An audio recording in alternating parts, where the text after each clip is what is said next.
Hello, I'm Kate from Zen Stitching. I'm delighted to be part of the Zero Waste Action Hour. Over the next 15 minutes, I'm going to share with you how to mend your clothes using the beautiful Japanese sashiko repair. This is a wonderful way to repair your jeans, save some money, and save the environment.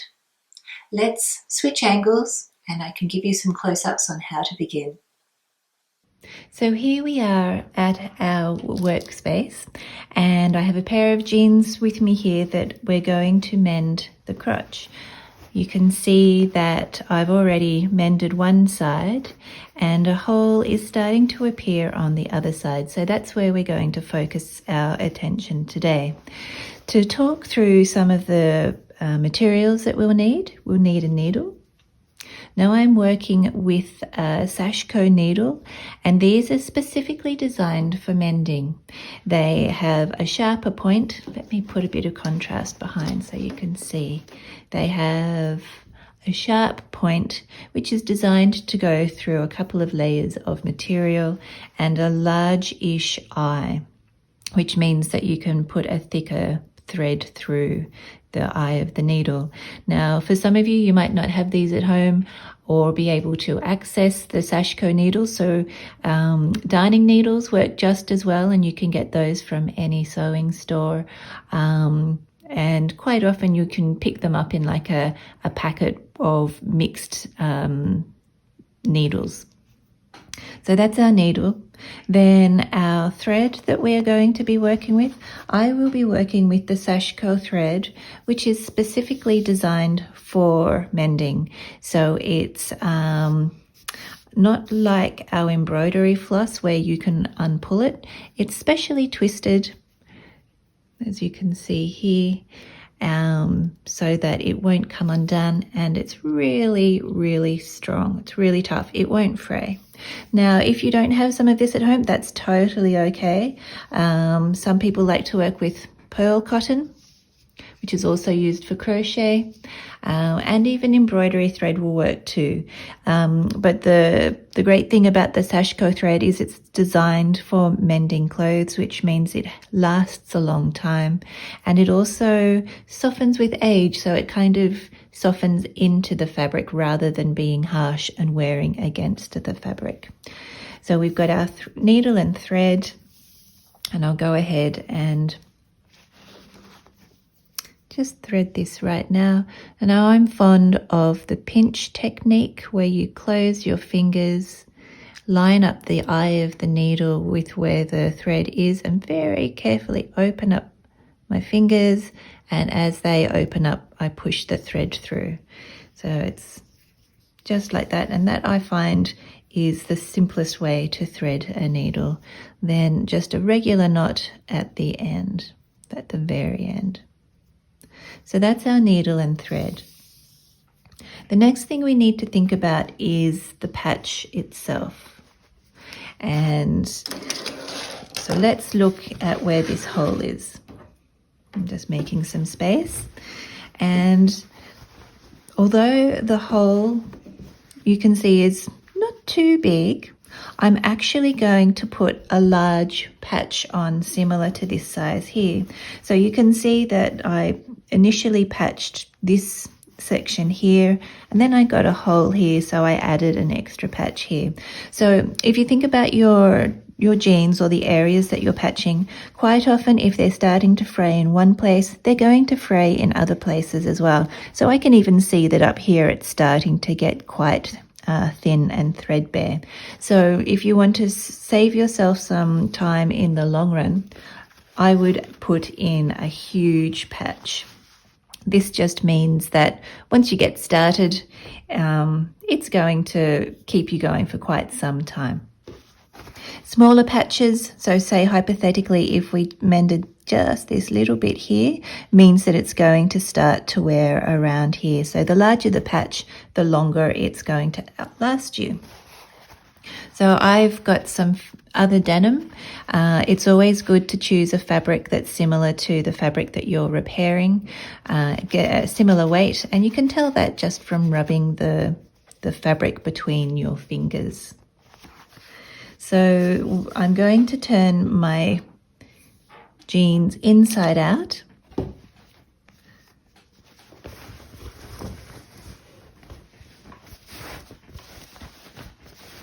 And put the patch on the inside.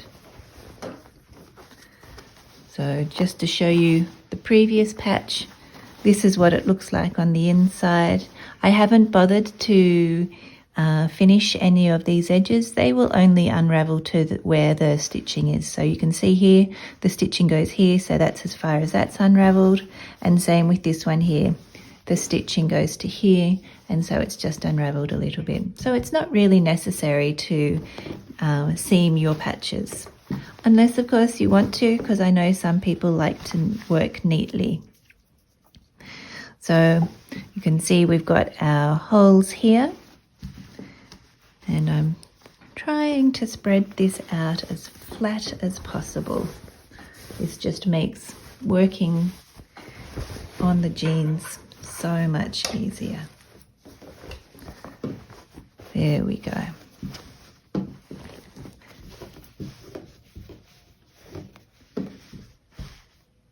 Then I'm going to get my patch and line up where I want it to go. So I want it to go all along here. And then the next step is I'm going to use safety pins to hold it in place. Now, the reason why I like safety pins is because I don't have the patience to tack my my patches, and tacking just means you put a running stitch all the way around your patch with just a scrap bit of thread that you take out later, because I like to get started on my projects immediately. And pins I find are no good because they can slip out when you're moving the fabric around, and even worse, you can accidentally stab yourself with a pin, and that's really not fun. So get some safety pins, and they will hold your fabric in place and save you from a sore finger. So make sure that the fabric's all nice and flat.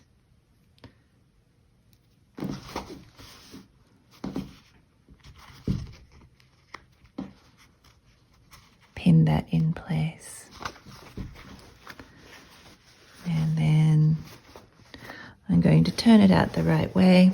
Make sure I haven't accidentally pinned all layers of fabric together, which I have done. So very carefully I'm going to make sure I just have the layers here pinned that I want. Same with this one.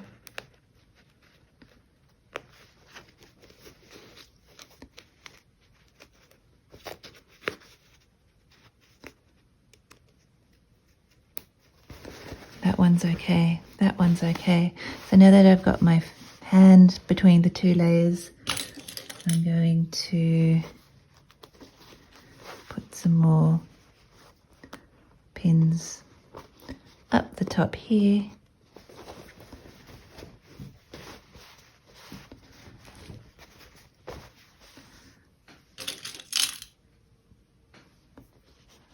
And then we can turn our fabric over. So this is an important part to do.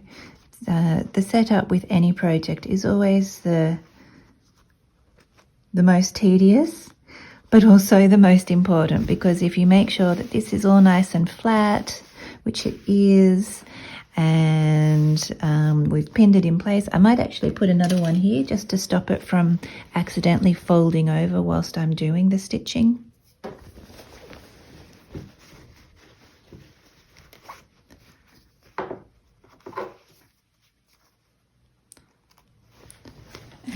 And there we have it. So now we're going to turn it in the other way. So the right side again.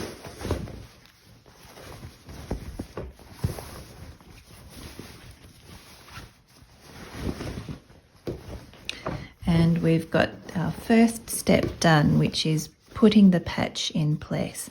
Now you can see here I have accidentally caught the two layers in with the pin, so I'm just going to, by feel, come back in and do this again. Careful not to prick your fingers if you're doing it this way. Okay, so there we go, step one. So now we're up to our sewing of the pants. I like to add one final step to this because I like to do the hitomizashi stitching, which are these stitches here, and they're all based on a grid. So I like to draw up a grid first just to help me make sure I get nice straight stitches. And I'm going to use a quilter's grid, but you can use anything that you have at home. I like to work on the inch, so an inch ruler is a pretty good thing to work with as well. And then finally, the best way to put marks on fabric are these wonderful things called friction pens or heat sensitive pens. And the wonderful thing about these is that they disappear with heat. So if you iron them, the lines disappear. They will reappear if you put them in the cold, but they will wash out. So on a pair of jeans, these are great to work with. The other option too, if you would like to, is you can use the washable school markers as well, or markers for kids. So these are designed to wash out in water as well. And these are a great, cheaper alternative. So I'm going to rule up, working from this seam here, I'm going to measure out 1/2 inch lines. And this is what's going to form the basis of my stitching. You always want to choose a pen that you're actually going to be able to see the lines, and this black one here isn't that clear, so I'm going to work with the red marker as an alternative. And that's a little bit too thick, so we're going to use this red heat sensitive pen. So I like working with the red on denim. It offers a nice contrast. There we go. And we'll do the same back down along here.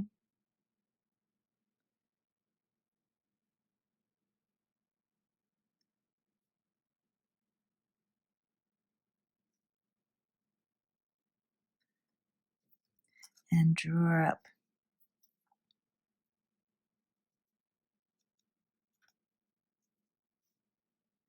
our lines.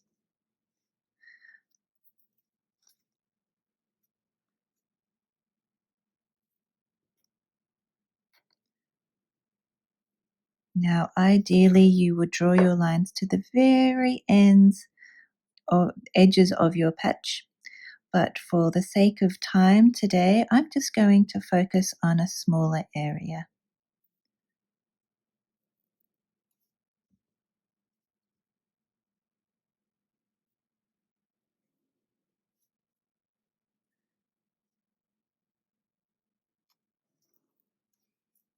There we go. And then we come back in and we're going to do the same this way as well. So again, measuring out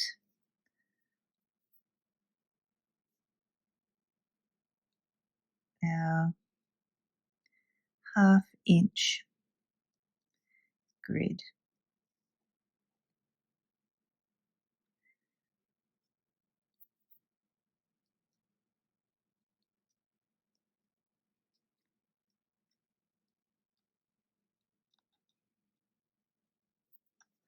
And then coming back in this way and ruling our lines.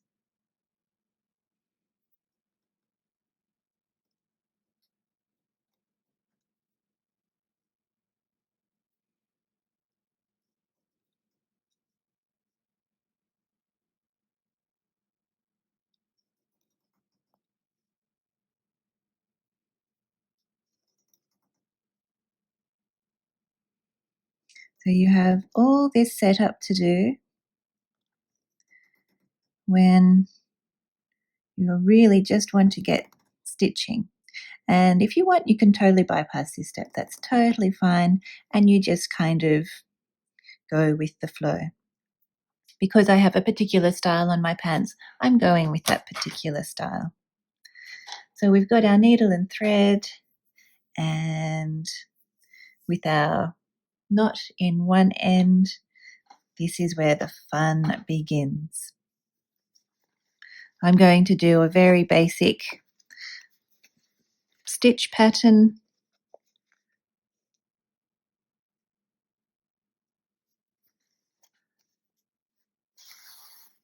And do an anchor stitch first. This just helps keep the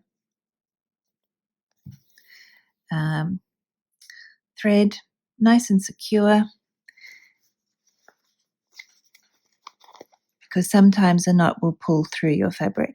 And then what I'm doing is I'm stitching halfway between each one of my grid lines. So the actual stitch itself works out to be 1/4 of an inch in length. And you can see here that I'm collecting all of my stitches on my needle. And this is the beauty of working with the sashiko needle. So once I've done the area that I want to do, pull that through.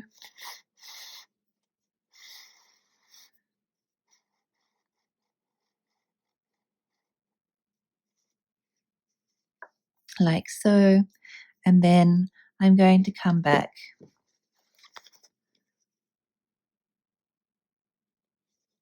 and do a drop stitch. So now my stitches, in effect, are going to fill in the area, the voids between this first row here. So they're going to be in along here. I'll demonstrate.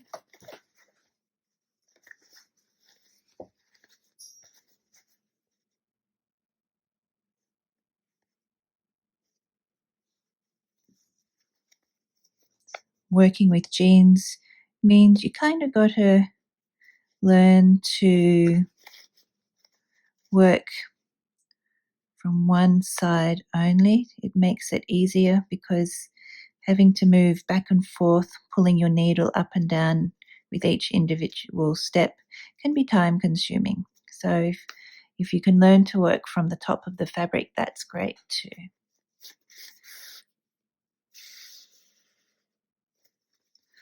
So there we've done that second row. Now you'll also notice that I always finish with my thread on the top, and that's because it's easier to move from one row to the next.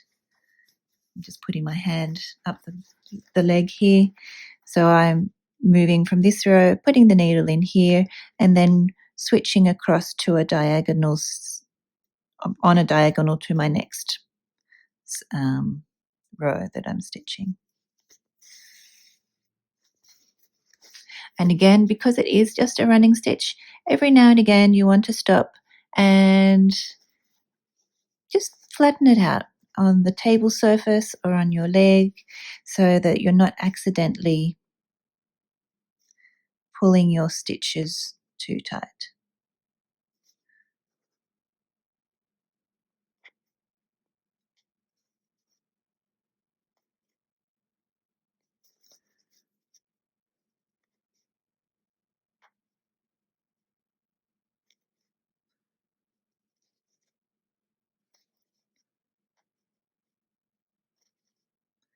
And you'll notice as you sit, you'll get into a rhythm, and you notice that the stitching process itself is actually quite calming. And it's a pleasure to do. I actually really look forward to these moments where I can just simply sit and stitch. It's such a lovely treat. So let's see now. So now I'm going to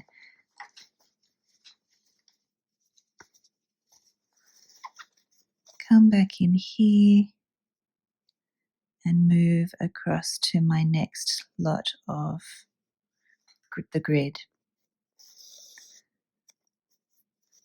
And I always find it's easier to stitch one way, so I'm always rotating my fabric, excuse me, and we will come back in and keep on doing our stitches.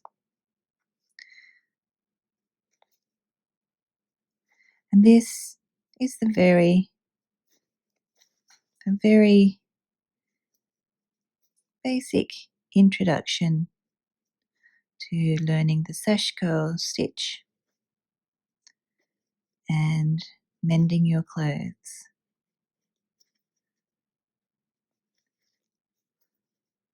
Pull that through.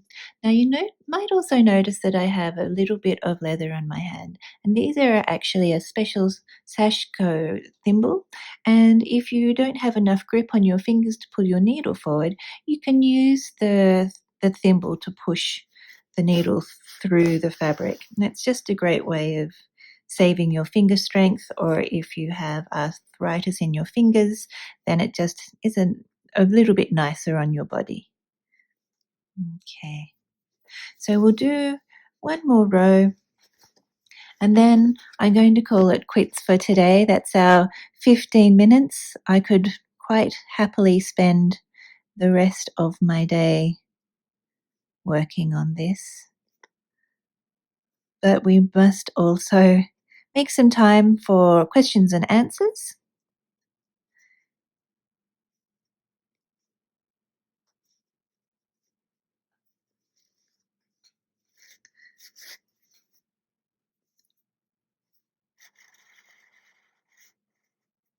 There we go. And then as my finish, I'm going to continue doing this for the whole length of my patch, but to show you how I like to finish it off, I'll do that demonstration now too. So we put the needle through and then turn it to the other side. Whoop. Again, make sure it's nice and flat. You don't want the fabric to be gathering. And then what I like to do is, again, do a few very tiny tack stitches. So where you pull it through, I always find doing it 3 times. 3 is the magic number. So you pull it through 3 times.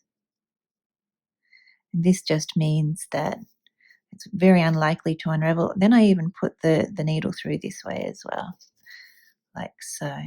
And that just means I don't really have a bump if I'm going to sit on it, because there's nothing worse than having bumps in your bottom.